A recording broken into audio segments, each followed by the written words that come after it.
은혜 되었습니다. 오늘은 2025년도 종려주일입니다.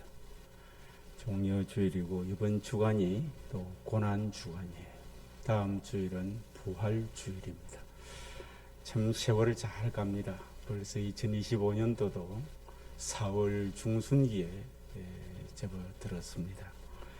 오늘은 본문을 통해서 종려주일의 의미를 우리가 한번 살펴보고자 합니다. 여러분은 세상에서 최고로 존경하고 참으로 왕처럼 모시고 싶은 그런 분이 있습니까?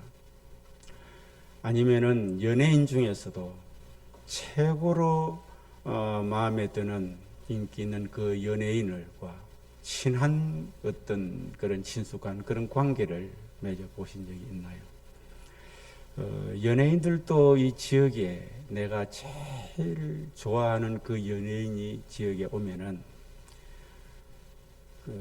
밤잠을 안 자고 거기에 들어가는 티켓을 구입하려고 그러고요. 그 연예인이 나타나면은 개성을 부릅니다. 지릅니다. 와 하면서 박수를 치면서 정신이 없나 할 정도로 주변의 사람들이 보면 그렇게 막 개성을 부르면서 야 어떻게 저럴 수가 있을까. 또 한편은 나도 인생에 뭔 좋은 분이 있으면 저런 감정이 있으면 좋겠다. 우리는 그렇게 안 되져요. 그냥 좋으면 마음으로 아이고 좋구나. 그리고 우리 아이들도 아이들이나 형제들이나 부모나 우리 여러분들 있잖아요. 만나면 어떤 분들은 아이고 반갑다고 이러는데 저는 그런 게 안 되집니다. 저만 그렇겠습니까? 여러분 중에 그런 분들도 있지만 대다수 참 반갑고 부모를 만나니 얼마나 반갑겠어요. 형제를 만나니 얼마나 반갑겠어요. 자식을 만나니 얼마나 반갑겠습니까? 참으로 친밀했던 친구를 오랜 동안 그 친한 친구를 만나니 얼마나 반갑겠어요. 그냥 이렇게 이 빙긋이 웃고 이 웃는 게 거의 다 전부고 마음은 있지만 그런 표현이 잘 되어지지 않습니다. 그런데 오늘 본문을 보면 우리는 이것을 참 많은 사람들이 예수님에 관해서 얼마나 주님의 인기와 그분의 존경심과 이분을 구주로 모셔야 되겠다고 하는 그런 마음 하에서 주님 앞에 행하는 일들을 바라보면 오늘도 이 시간에 예배를 드리거나 또 비대면 예배를 통해 영상을 보시거나 우리 마음속에 이 감정을 그들의 감정을 다시 한번 예수님에게 향하여서 재현을 해보아야 되지 않을까 생각이 됩니다. 할렐루야. 오늘 그들처럼 그런 행동은 아닐지라도 우리의 마음으로 깊이 그보다 더 하라고 하면 할 정도로 되어야 됩니다. 주님에 관해서 그렇게 왕으로 모셨던 사람들은요, 훗날 순교도 하고 주님 때문에 매도 맞고 주님 때문에 재산을 다 빼앗기기도 하고 그 어려운 시련과 핍박을 당했어도 주님을 왕으로 모셨기 때문에 그 모든 것들 다 순교하면서도 웃으며 감사하며 순교할 수 있었고 그 사랑이 거짓일 수도 있었지만 진정으로 주님을 왕으로 모시는 그 사람들 중에 참 마음속에 우러나는 진심인 사람들이 참 많았습니다. 우리가 이 시점에서 우리의 종려주일은 해마다 왜 종려주일을 지나게 하느냐? 우리의 마음속에 그 감정, 그 가치, 그 은혜 생각하며 나에게 그 헌신, 그 열정 갖고 살라고 해마다 종려주일을 지키게 하신 줄로 믿습니다. 할렐루야. 우리 예수님께서 공생애 때에 시작부터 자신에 대해서 서서히 보여주십니다. 이걸 계시락하는 것입니다. 감추어져 있던 것을 드러내 보이는 것을 따라합시다. 계시.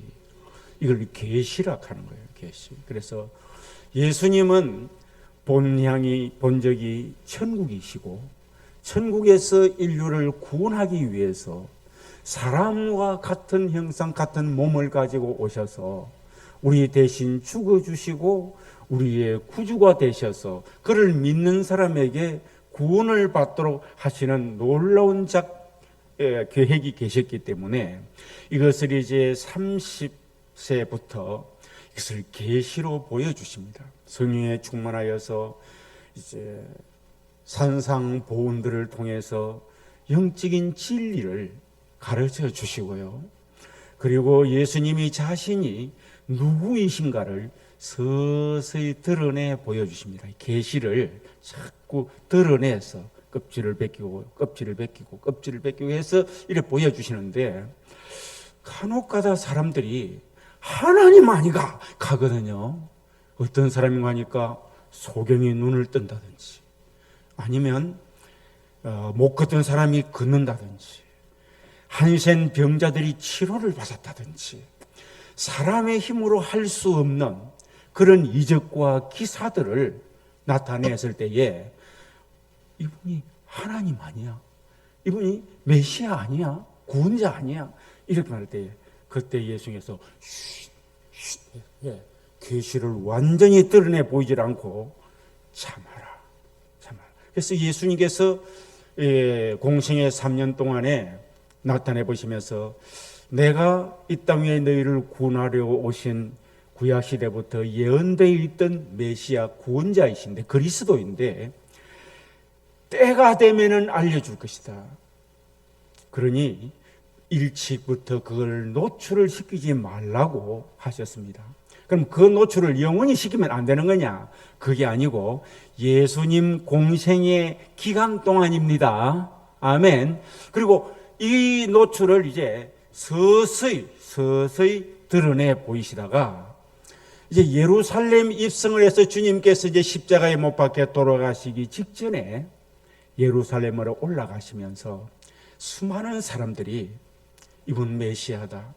그래서 어느 정도 알려줄 것을 다 알려주셨어요.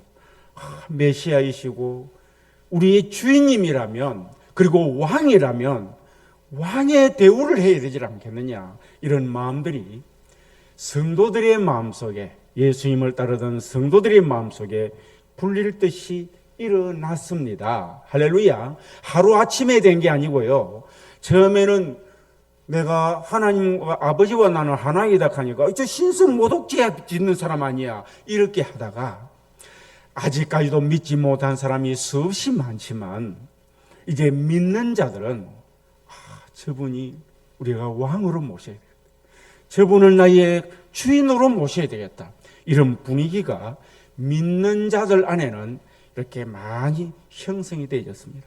그리고 주님이 이 땅 위에 이제 귀가하는 기간이 얼마 남지 않으심을 아시고 예루살렘으로 입성을 해서 지금까지 갈릴리 주변을 선교 활동을 이렇게 주로 하시다가 예루살렘에 올라가셔서 그 예루살렘의 정치가들과 종교 지도자들과 실질적인 그 예루살렘에 있는 수많은 사람들에게 예수님을 알리고 이제 성전도 숙청을 해서 이제 노골적으로 올라가서 내가 그리스도다.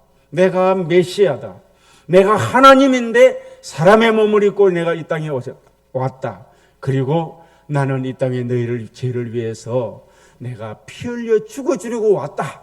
이 말씀을 예루살렘에서 전하고 장렬하게 십자가에 못 박혀 돌아가시려고 예루살렘에 올라가는데 우리 예수님께서 판단하실 때에 이제는 모든 것을 노골적으로 이 계시를 확 벗겨야 될 때가 되었다고 생각을 하셨기 때문에 예루살렘 입성을 하시는데 그 예루살렘 입성할 때의 그 모든 장면들을 생각해 보면서 그 의미를 오늘날도 이 주님의 이 땅 위에 재림을 할 그날까지 모든 백성들이 그 의미를 알고 그때 그 사람들처럼 주님을 왕으로 모시고 이렇게 살아고 이렇게 1년에 한 번씩 종려주의를 지키고 있는 것입니다.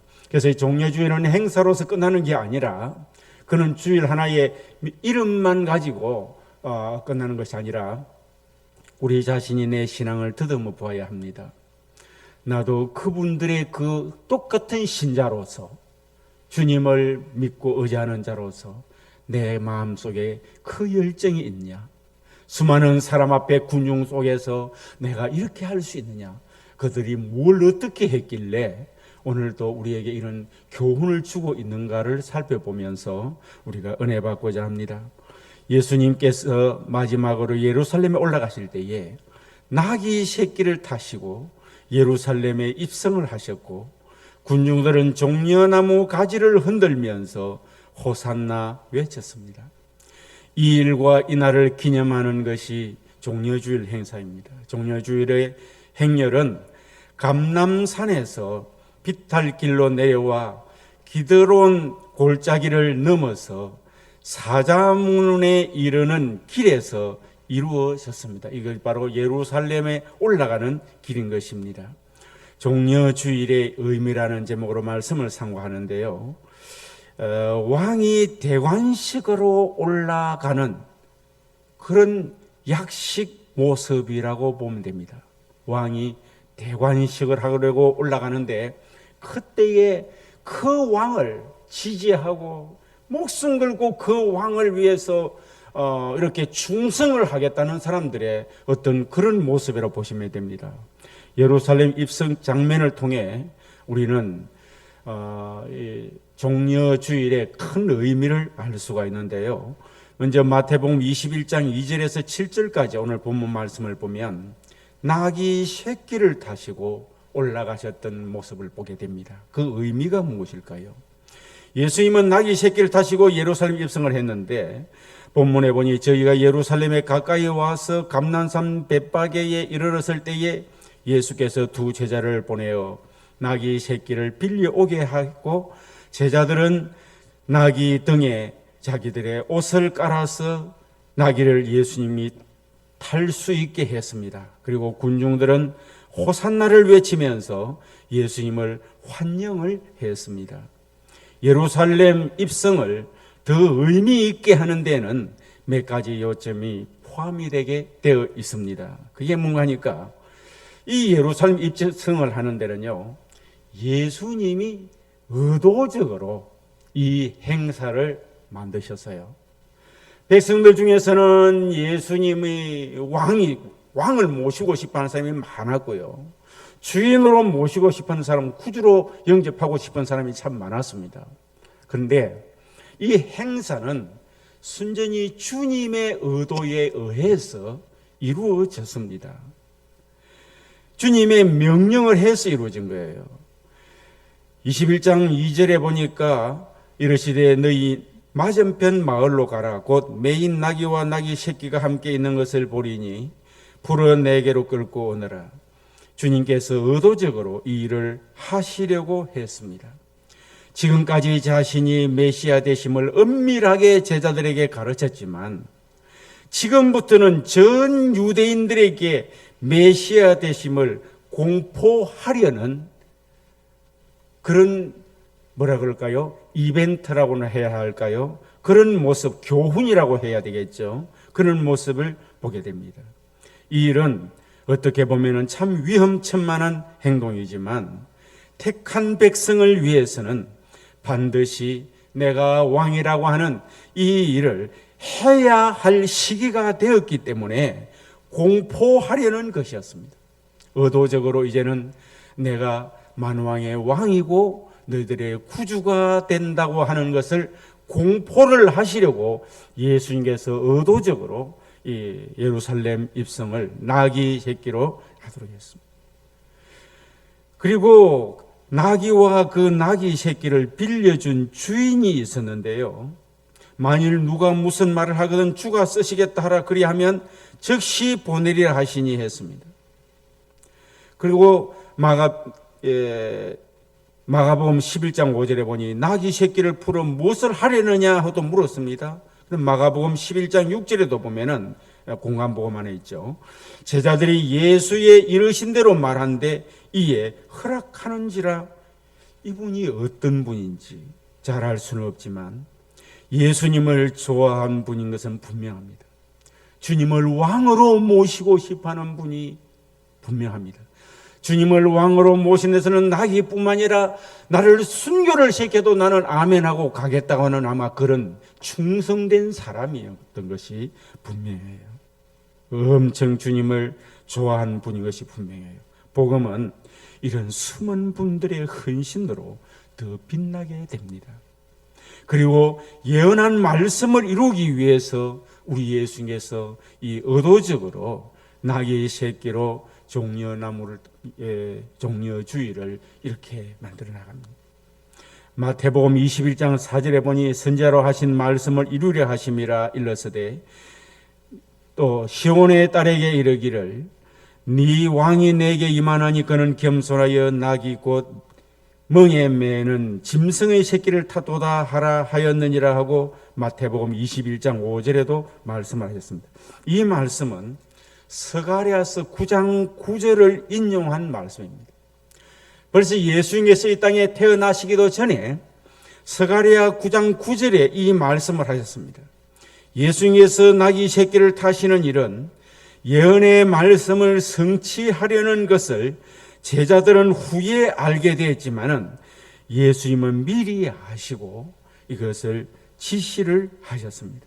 나귀 새끼를 타고 예루살렘을 입성하신 일이 사람들이 보기에는 초라해 보이는 일일 수도 있습니다. 그러나 주님은 자랑스럽게 이 일을 하셨습니다.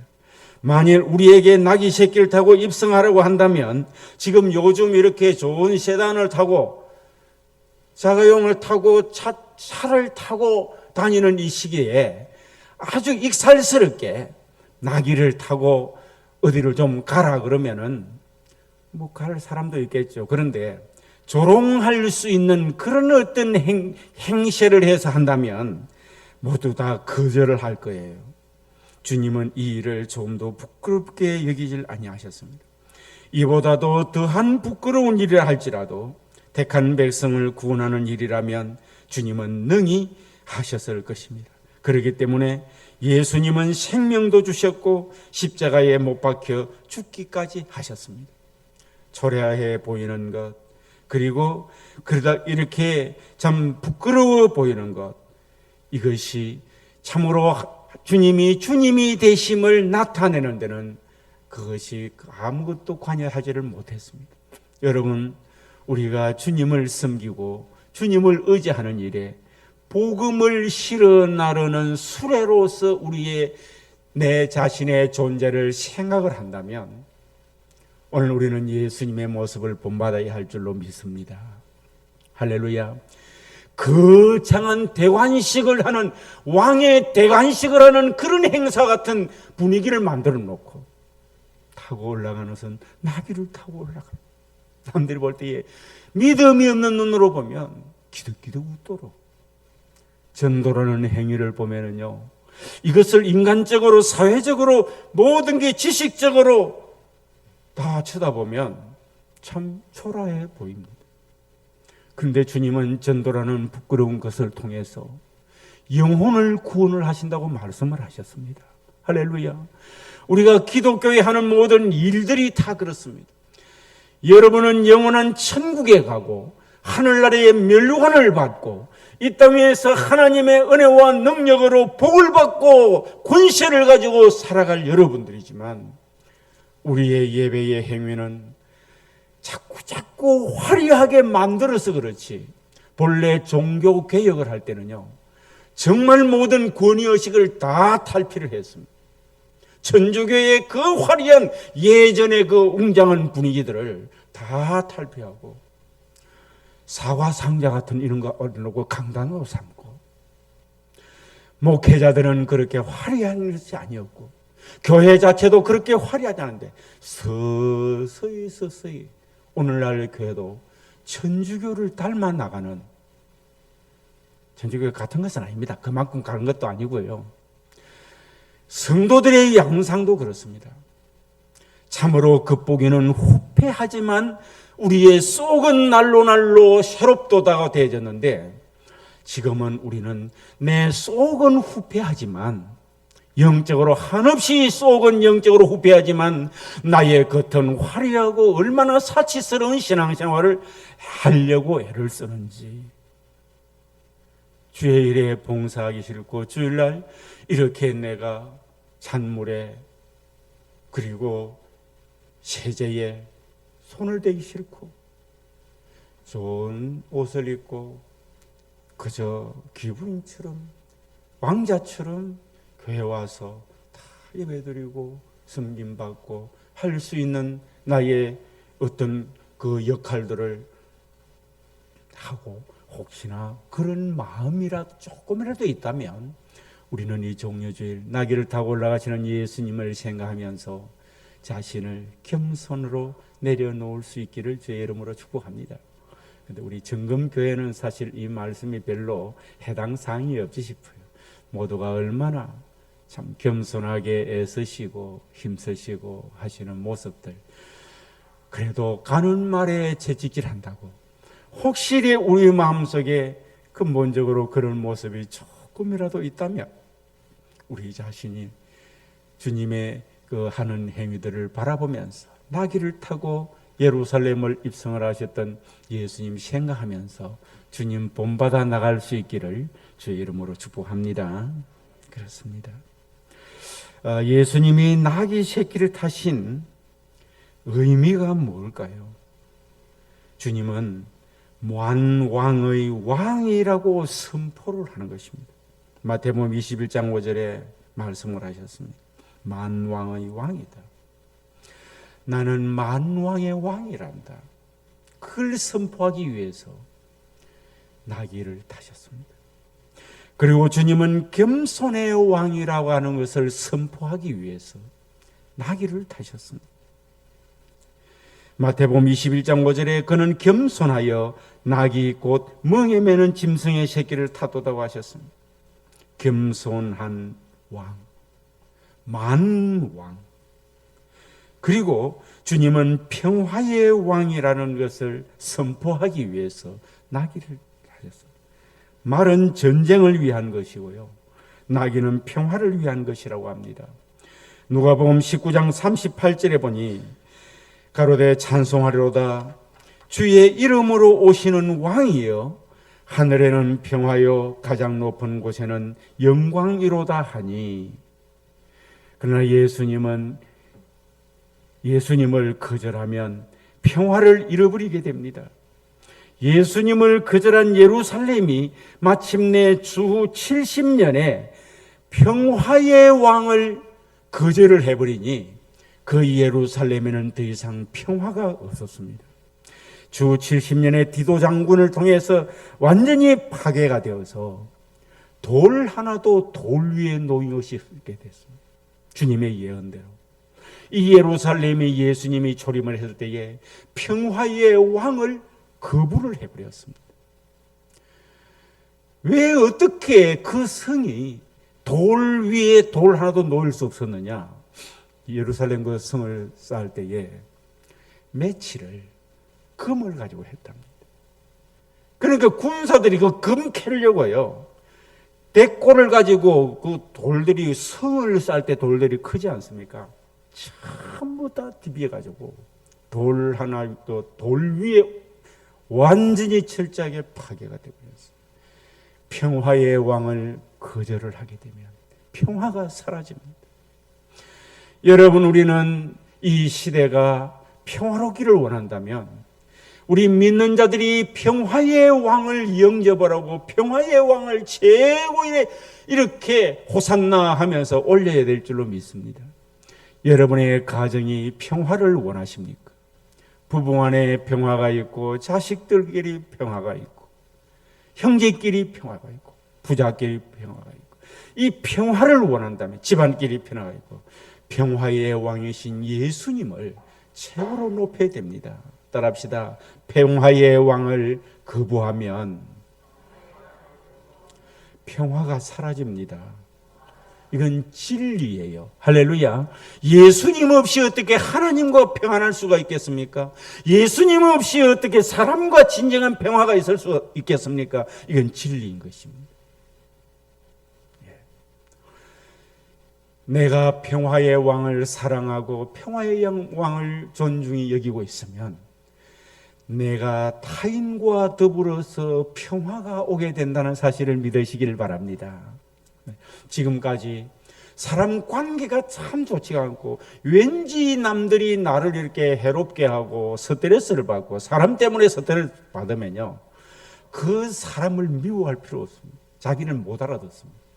때리는 사람은 기억도 안 합니다. 맞은 사람만 기억을 하죠. 그래요. 대신에 뭘 하면 될까요? 내가 평화의 왕을 다 무릎 꿇고 그분을 바라보면서 평화의 왕이여 내게 오소서. 내 마음에 우선 평화를 주시고 세상이 거부스럽고 세상이 재미가 없고 모든 것이 스트레스가 되고 일과도 평화도 되지도 않고 사람과도 평화도 되지 않고 세상과도 평화도 안 돼요. 평화의 왕이여 내가 주님을 영접을 합니다. 내 안에 풍성히 임하셔서 나로 하여금 내 마음속에 내 자신과 평화가 있게 하시고 하나님과 평화가 있게 하시고 사람과 평화가 있어서 남들에게는 저 사람이 해롭게 해도 평화의 왕임을 모시고 있는 나에게는 따뜻하게 평화롭게 대해줄 수 있도록 주여 내가 주님을 원하오니 주께서 내게 임재하시고 내 안에 평화를 주시옵소서. 할렐루야. 평화의 왕. 우리 예수님께서는 이 평화의 왕으로 오셨다는 것입니다. 그래서 참 주 70년의 예루살렘은 평화의 왕을 거부해서 철저하게 평화가 다 사라져버리고 살았던 모습을 보게 됩니다. 그렇게 잘 사는 것, 그렇게 웅장하고 그렇게 아름다운 것이 그렇게 될 줄을 누가 알았겠습니까? 우리 세상에 있는 거요, 안전한 것이 아무것도 없습니다. 우리 몸도, 믿습니까? 내 재산도, 나의 모든 배경도 이거 믿을 만한 구석 하나도 없어요. 아멘 합시다.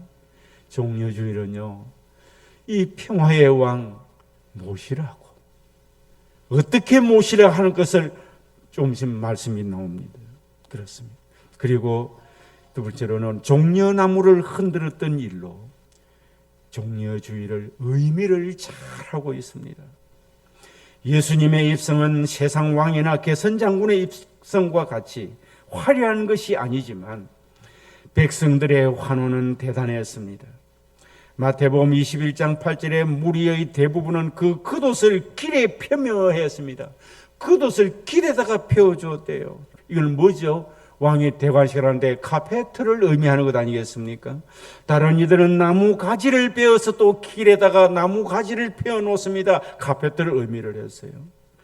요한복음 12장 13절에 보니 종려나무를 가지고 맞으려 나가 외치되 호산나 찬송하리로다 주의 이름으로 오시는 이 곧 이스라엘의 왕이시여 하더라고 했습니다. 이분들이 이스라엘의 왕이시여 하면서 겉옷을 펴고 종려나무 가지를 펴고 그리고 종려나무 가지를 흔들고 그랬다는 것입니다. 유대인에게 있어서 종려나무 가지는 승리와 번영을 상징을 합니다. 실제로 이 예루살렘 입성 때에 그 백성들이 우리의 왕이시여 왕이시여 하면서 그렇게 환영을 했습니다. 승리와 번영을, 예수님의 나라가 번영하기를 원합니다. 예수님의 모든 하는 역사들이 승리하기를 원합니다. 이것을 성도들이 그런 마음을 가지고 종려나무 가지를 합니다. 종려나무 가지를 흔드는 것은 왕이나 개선 장군에 대한 경의의 표시이기도 했습니다. 여러분, 예수님을 메시아로 환영하는 것이 참으로 종려나무 가지를 흔들면서 하는 일이었습니다. 예수님을 환영하는 자세는 주님을 모든 인류를 구원할 구세주로 환영을 합니다. 그리고 주님은 사망 권세를 이길 승리자로 환영을 하는 유대인들의 모습을 보게 됩니다. 오늘날도 우리가 구세주로 환영을 하고 승리자로 환영을 하고 하나님의 나라가 승리하기를 간절히 바라는 마음으로 주님을 영광을 돌리게 되면 그 하나님은 여러분에게 승리의 주가 될 줄로 믿습니다. 하나님의 교회가 잘 되기를 기도하고 하나님의 교회가 승리하고 하나님의 그 역사가 승리하도록 그것이 잘 안 될 때 제일 마음에 아파하고 하나님 앞에 기도할 수 있는 기도의 제목이 되어지고 해야 되는 것입니다. 이 백성들은 환영을 하되 구세주로 환영을 하고 승리자로 이렇게 종려나무 가지를 흔들면서 환영을 했습니다. 마지막으로 호산나 찬송으로 저들은 예루살렘 입성의 주님을 이렇게 환호를 했는데 그 의미를 우리가 살펴봅니다. 호산나라는 뜻은 지금 구원하소서라는 뜻입니다. 히브리에 대한 헬라의 음력이에요. 호산나는 지금 구원하소서라는 헬라의 음력인데 시편 118편 25절에 보니 여호와여 구하옵나니 이제 구원하소서 여호와여 우리가 구하옵나니 이제 형통케 하소서. 이 말은 우리나라 표현을 빌리면 메시아 만세 이런 뜻이라고 보면 됩니다. 메시아 만세. 호산나라는 말로 예수님을 환영하는 것은 유대 지도자들은 아주 못마땅하게 여겼습니다. 우리가 예수님 우리를 구원하소서 하고 주님의 은총을 바라면서 하는 행위들을 믿음 없는 사람들은 참 못마땅해 봅니다. 믿음 없는 가족이 못마땅해 여기고 믿음 없는 세상 사람들이 못마땅하게 여깁니다. 여러분, 마태복음 21장 15절에 대제사장들과 서기관들이 예수의 하시는 이상한 일과 또 성전에서 소리 질러 호산나 다윗의 자손이 하는 아이들을 보고 분하여라고 말합니다. 그리고 예수께 말하되 저희의 하는 말을 듣느냐 아주 분하게 여깁니다. 모든 사람에게 신앙생활하기 때문에 환영받을 것을 생각하시면 안 됩니다. 그리고 이스라엘 민족의 오랜 열망이었던 메시아가 바로 예수님이라는 것을 인정을 하고 환영하는 것이 호산나라는 말이었습니다. 호산나로 주님을 맞는 바른 자세는요, 주님은 세상에 둘도 없는 유일하신 구원자이십니다 라는 의미를 가지고 그런 자세를 가지고 우리도 호산나 해야 될 줄로 믿습니다. 따라합시다. 호산나. 예. 그리고 주님은 이스라엘의 구원자 메시아라는 뜻도 있습니다. 그리고 주님은 만백성의 구원자입니다. 이런 뜻을 가지고 우리가 호산나라고 하나님 앞에 외쳐야 할 것입니다. 말씀을 맺겠습니다. 나귀 새끼를 타시고 예루살렘 입성하시는 것으로 종려주일의 뜻을 가르쳐 주셨습니다. 종려주일 뜻은 내가 나귀를 타고 예루살렘 입성하시는 이 의미를 너희들은 일생 동안 잊어서는 안 될 것이다. 예수님은 만왕의 왕입니다. 겸손한 왕입니다. 평화의 왕이십니다. 이 뜻을 꼭 기억해야 되겠습니다. 그리고 종려나무 가지를 흔들면서 주님을 맞이했습니다. 이 뜻을 우리는 꼭 기억을 해야 하겠습니다. 예수님은 인류를 구원할 구세주로 환영하는 것입니다. 주님이 마귀의 사망 권세를 이길 승리자로 우리가 환영을 하는 사람들이 되어야 합니다. 어떤 질병도 악한 원수 마귀도 이 사망 권세도 이기실 분은 예수님이기 때문에 그 왕을 늘 여러분의 마음에 모시고 살아가도록 하십시오. 우리들도 승리자 예수님을 환영을 해야 할 것입니다. 그리고 호산나 찬송을 부르면서 주님을 맞이한 의미를 우리가 늘 기억해야 하겠습니다. 이제 주님을 메시아로 이스라엘 백성의 구주이시고 만민의 구주이시고 나의 구주로 예수님을 날마다 환영을 하는 여러분 되시기를 바랍니다. 마음껏 주님을 찬양하고 그리고 고난 주간을 앞두고 주님과 함께 승리의 찬송으로 종려주의를 축하합시다. 할렐루야. 기도드리겠습니다. 살아계신 하나님 아버지, 은혜를 감사드립니다.